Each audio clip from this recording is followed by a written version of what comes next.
Selamat pagi, salam Just Talk. Ada beberapa match yang menurut gue cukup seru dan gue tidak nyangka match-match ini seseru itu karena gue pikir besok subuh kan kita live reaction di HTS halftime show, kita live reaction City lawan Madrid, tapi juga kita sambil nonton PSG Chelsea. Di benak gue kenapa gue nggak bikin live reaction hari ini karena matchnya nggak terlalu seru lah. Ternyata matchnya itu seru banget. Kita mulai dari yang gue nggak nonton, yaitu Atalanta lawan Munchen. Atalanta ini di Champions League tampilnya cukup bagus dibanding di Serie A ya.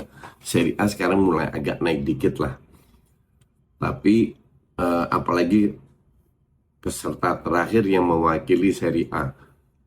Setelah Inter sama Juve, Inter kalah lawan Bodo, Juve kalah lawan Galatasaray yang cukup mengejutkan karena kedua tim ini bukan tim papan atas di Eropa. Ternyata mereka bisa menyingkirkan. Inter 2 kali kalah pula lawan Bodo. Juve itu dibantai sama Galat. Nah, tinggal Atalanta yang bisa mengangkat martabat Serie A. Ternyata dibantai 6-1 lawan Munchen, saudara-saudara. Di babak pertama itu sudah 1-0, 2-0, 3-0, 3-0 ya, bagi 2, 3-0 babak pertama, 3-0 babak kedua. Pasalic cetak gol di 93 dan akhirnya menjadi 6-1.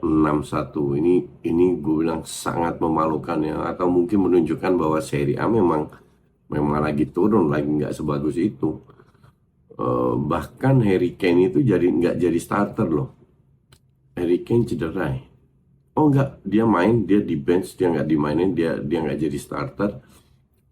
Yang jadi starter Nicholas Jacksonnya Chelsea ya. Itu cetak 1 gol dan 1 assist. Olise 2 gol 1 assist. Gnabry 1 assist 1 gol.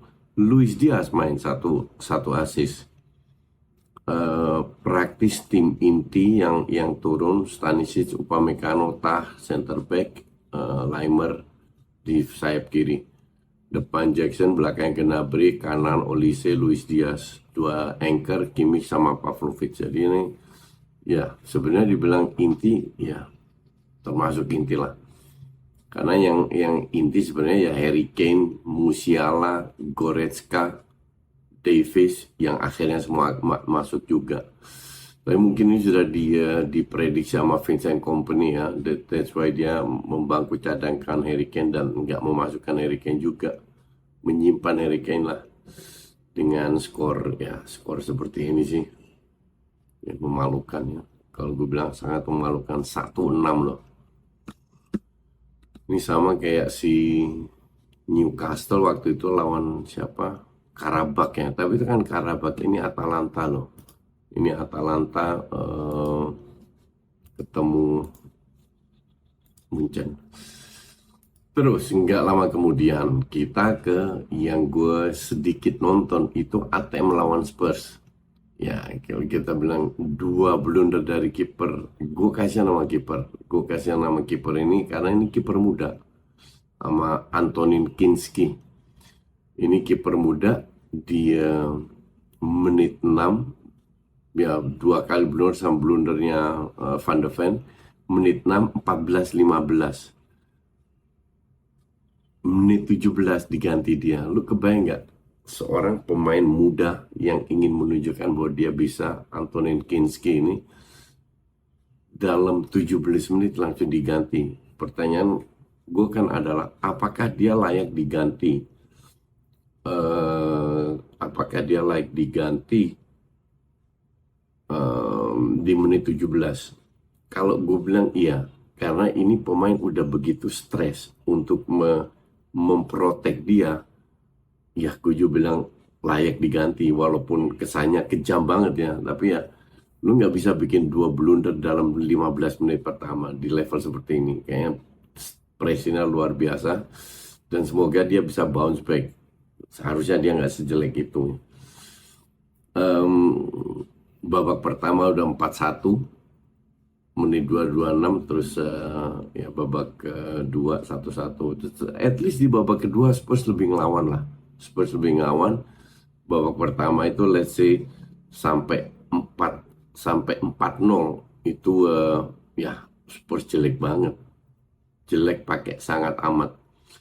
Setelah Pedro Porro cetak 1 gol itu mulai lebih seru lah. Mereka banyak ya serangan sih serangan, tapi Oblak juga lagi bagus. Kalau lihat golnya Alvarez 5-1 sebelum itu kan ada corner kick headingnya Richarlison bener-bener di save, langsung counter attack, dapat Alvarez dribbling sendirian 5-1. Solanke cetaknya juga kesalahan Oblak juga 5-1, jadi ya 5-2. Ini ya praktis selesai lah ini 5-2. Gue nggak ngeliat Spurs bisa menang 3 gol walaupun seperti lawan Barca, Barca bisa menang 3-0 lawan ATM pada saat ketinggalan 4-0, which is nggak cukup. Jadi ATM home and away itu beda banget. Tapi ya akan seru kalau seandainya Spurs bisa at least sampai extra time lah. Cuman gue kali itu harusnya sama ATM ini nggak dilepas lagi harusnya. But you never know kalau seandainya seri atau apa. Match kedua itu Galatasaray lawan Liverpool. Liverpool sikon kita tahu seperti apa, lagi susah. Galatasaray itu setelah mereka menggeser Juve, percaya dirinya lebih meningkat. Oke. Sebenarnya kalau gue bilang di babak pertama Liverpool itu tampil cukup bagus. Dalam arti 5 menit pertama itu 2 peluang, satu kebaikan passing, kedua salah yang kena blok. Gue cek statistiknya dulu.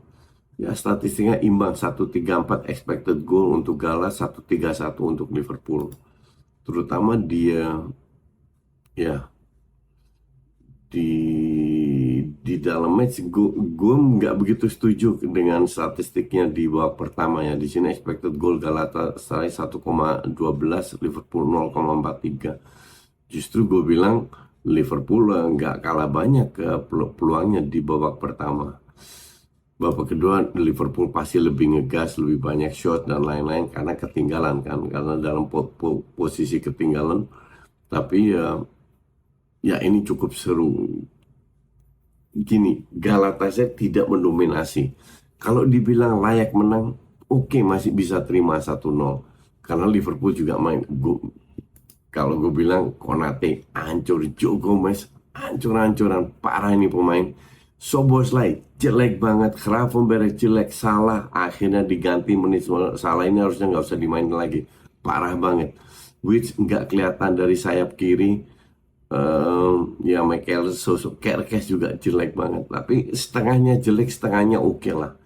Dalam arti nggak diobok-obok sama si Galatasaray. Justru Galatasaray diselamatkan sama kipernya yang bagus banget. Dalam arti ya Liverpool masih punya peluang. Kalau gue bilang kedua di leg kedua untuk bisa menang.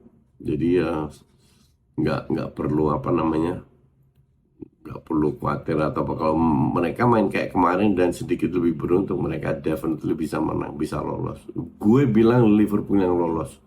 Mungkin gue salah, tapi gue lihat Galatasaray dari sisi permainan enggak lah. Kita lihat, mungkin gue bener, mungkin gue salah. Oke, terus Castle sama Barcelona. Ya, Castle Barcelona, gue bilang ya dua-dua cukup bagus, sementara kedua tim di babak pertama agak letoy mainnya. Kedua tim agak letoy kalau lihat dari statistik, nggak jauh beda. Shot ya mungkin shotnya Castle lebih banyak, Montaring lebih baik, tapi big chance-nya nggak terlalu baik juga. Jadi ball position 46-54, expected goal 1-3-7, 1-4-2. Ya harusnya seri. Tapi kalau seandainya tetap 1-0 untuk Newcastle, Barcelona akan selesaikan di Camp Nou. Cuman kemarin Lamine Yamal dapat penalti dari Thiaw yang layak penalti, nggak bisa ngelewatin Olmo dan ditendang walaupun ringan di UCL, Di Inggris mungkin belum dikasih, tapi nggak dikasih, tapi di UCL pasti dikasih. Walaupun di Inggris kemarin kayaknya dikasih juga, itu belum, ya blunder banget itu. Ya ini kejam buat Castle. Sebenarnya lebih seru kalau Castle unggul 1-0, tapi skor 1-1 ya. We'll see. Dan ya, I mean, harusnya sih kalau Pedri fit main, Lewandowski main lagi di Barca, dia diobok-obok nih Castle-nya. But we'll see. Kita lihat apakah itu terjadi atau tidak. Intinya adalah apa namanya, kita ketemu lagi lah ntar di HTS live reaction free buat kalian semua, sama gue, Glenn, Panji, dan Jaswin. Oke? Thanks for watching.